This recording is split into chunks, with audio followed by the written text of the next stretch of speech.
All right, folks, buckle up, because you are about to witness the absolute state of the modern left in all its delusional glory. We talk a lot about the Red-Green alliance, that unholy marriage between radical Marxists and Islamist theocrats, and usually people think we're exaggerating, but this clip right here is the smoking gun.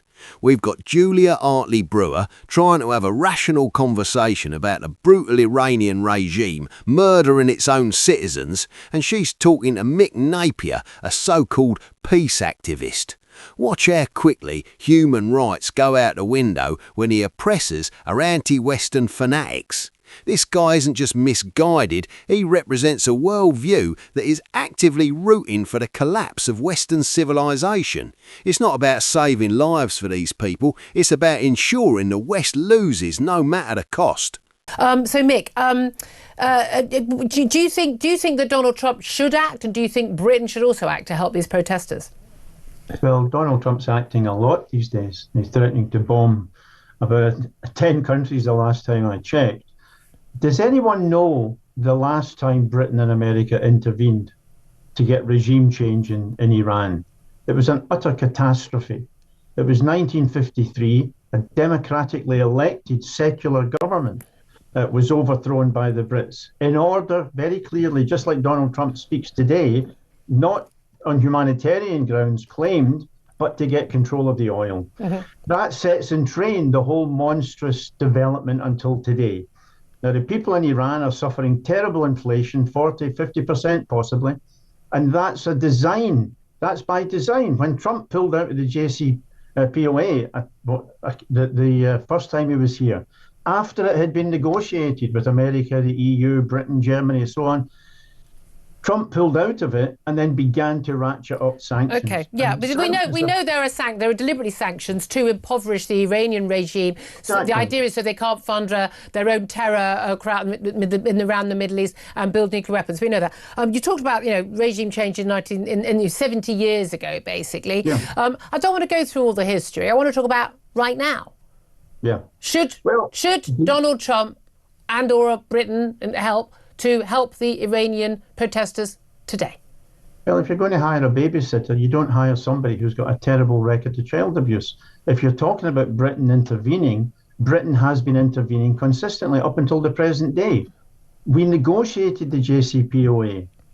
Britain agreed to that, and pulling out and starting to ratchet up sanctions. To explain what the JCPOA is to people, just because this is about nuclear. It's about weaponry, nuclear, and also about ability to actually buy stuff from abroad and easing the sanctions, isn't it? Negotiated as broadly as it could possibly be. So rather than again keeping on coming back to that, are you saying yes or no? Should Britain and/or America, well, America is crucially the country involved, should they do anything? Yes or no? I don't know why you're finding it difficult to answer this question directly. They should back off. The Iranian people are fighting because they're suffering. They're suffering inflation. They're suffering their living standards falling. And the danger is that when they challenge their own regime, in comes the Americans and the British to take advantage of it because they want control of Iranian oil. This has been the consistent history. It's all about the oil. Okay. Absolutely. I've no doubt at all. There are plenty of people who've got interested, whether it's Venezuela or any country, they're interested in the oil. Here's the key thing there, though.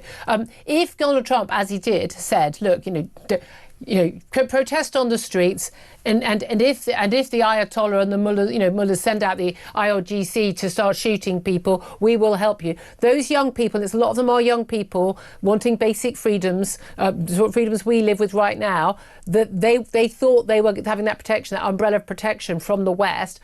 Is there not a moral duty, now that promise has been made, that Donald Trump acts? Is this Groundhog Day?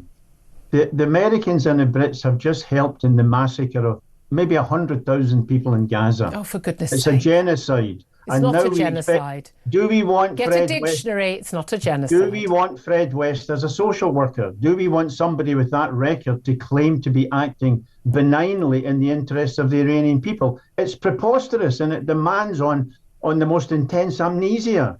Well, you Look don't at the actually have to future. like Donald Trump or agree with his politics or think he's doing it for the right reason if him doing it would save the lives of tens of thousands of young Iranians who want the same freedoms that you and I currently enjoy in this country.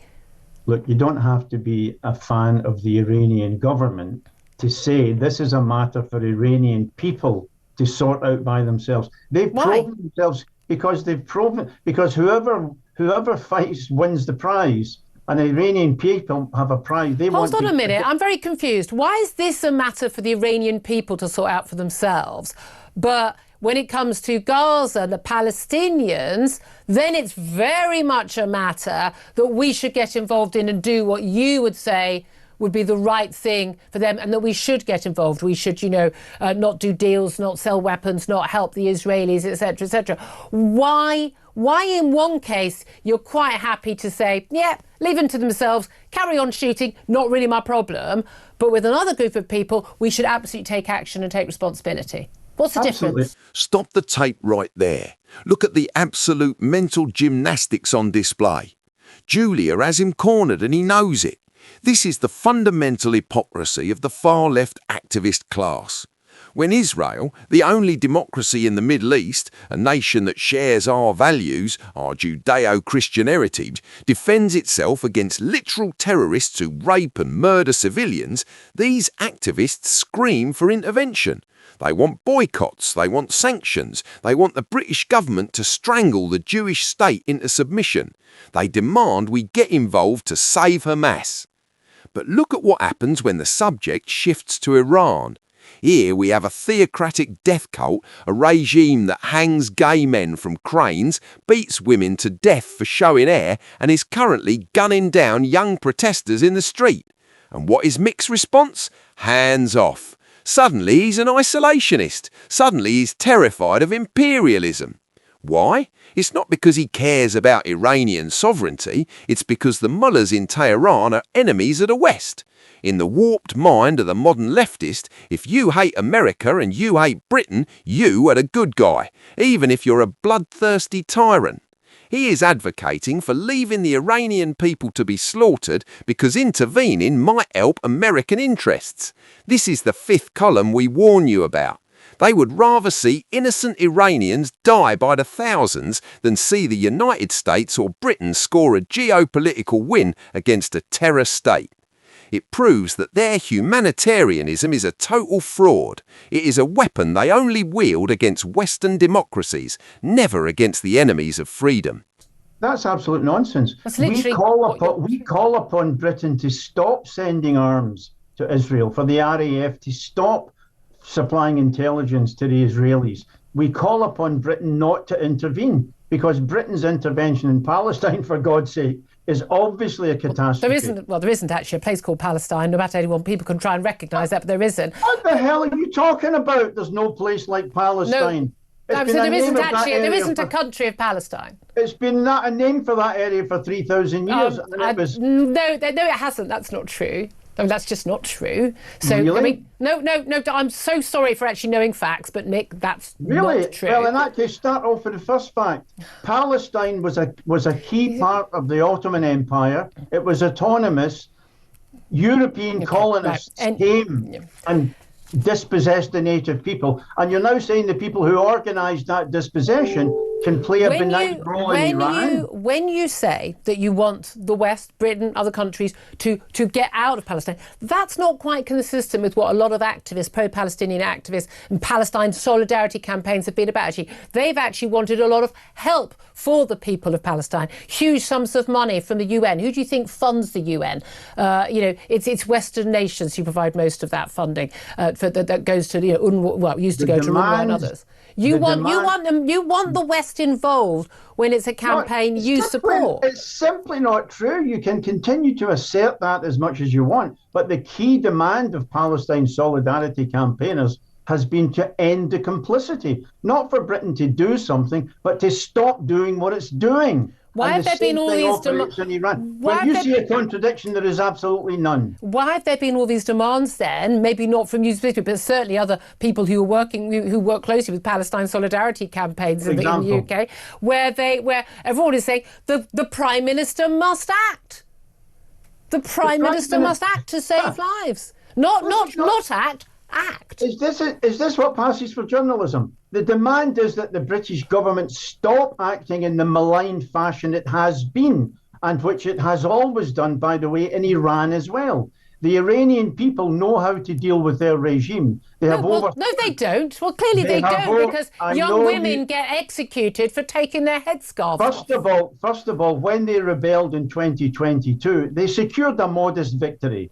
The Iranian government rode back on the hijab issue, which was very important for a lot of them. Vaguely. Iranians don't need the white savior complex from yourself. Here we go. Especially when every single intervention in Iran has been maligned from the West. Look, do you remember in the neighbouring country, Madeleine Albright, on the issue of sanctions? She was asked if sanctions had killed 500,000 people, was it a price worth paying? She said yes. Sanctions are a brutal weapon to smash people's lives. And it's not, as you introduced, by saying in order to punish the Iranian regime. It's collective punishment. It's about undermining a regime that is a danger to the Middle East, danger to its own people, and a danger to the West. Because, of course, just 1 second. The Iranian regime has been funding the likes of Hezbollah, the Houthis, small matter, the Hamas regime that has been blighting the lives of the people of Gaza. God. Oh, I'd love to hear a response to colonial that. trope. Every time people fight back against their dispossession. How many times has Israel invaded Lebanon? The Lebanese resistance grew out of the experience of Israeli occupation. Really, there used to be no Hezbollah, by the way. It grew out of Israeli occupation. It's all Israel's fault. It's always the Jews' fault, isn't it? No, it's not all Israel's fault, but it's certainly massively the fault of a genocidal regime.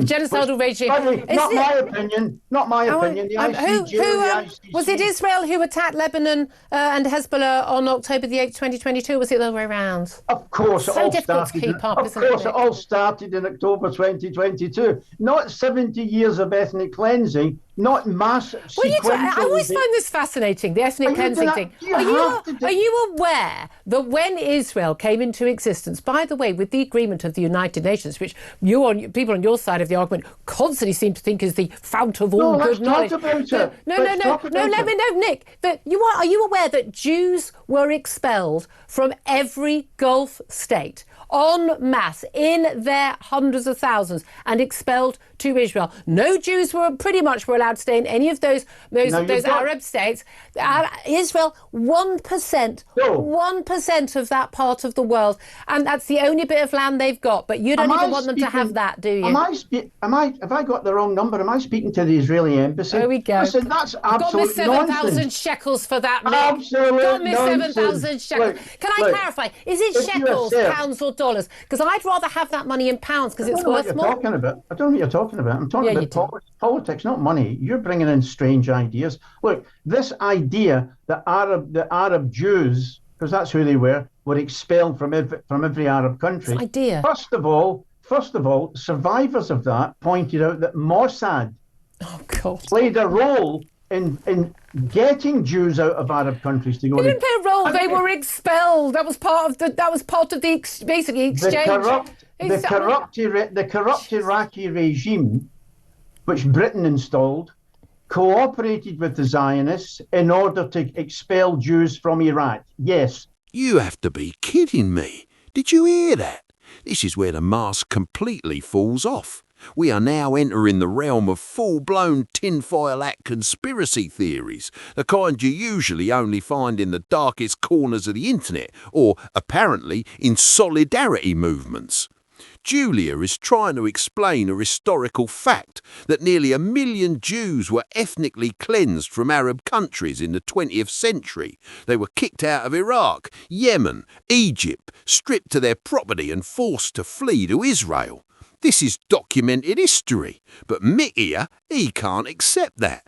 He cannot accept that Arab regimes could be prejudiced or oppressive. So what does he do? He rewrites history to blame the Jews for their own ethnic cleansing. He's literally sitting there claiming that Zionist agents bombed their own people to trick them into leaving. This is protocols of the Elders of Zion level insanity.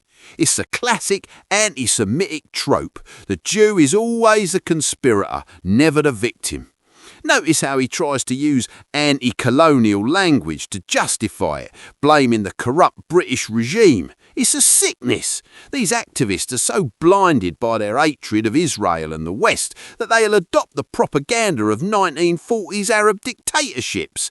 He's explaining away the persecution of Jews in the Middle East by blaming the victims. If a far-right commentator said something this conspiratorial about any other minority group, they'd be banned from every platform on earth. But because he's a leftist attacking Zionists, he thinks he can spew this revisionist garbage on national television. He shows you that at the core of this anti-Zionist movement isn't a love for Palestinians, it's a deep-seated conspiratorial obsession with Jews and a refusal to hold non-Western regimes accountable for anything.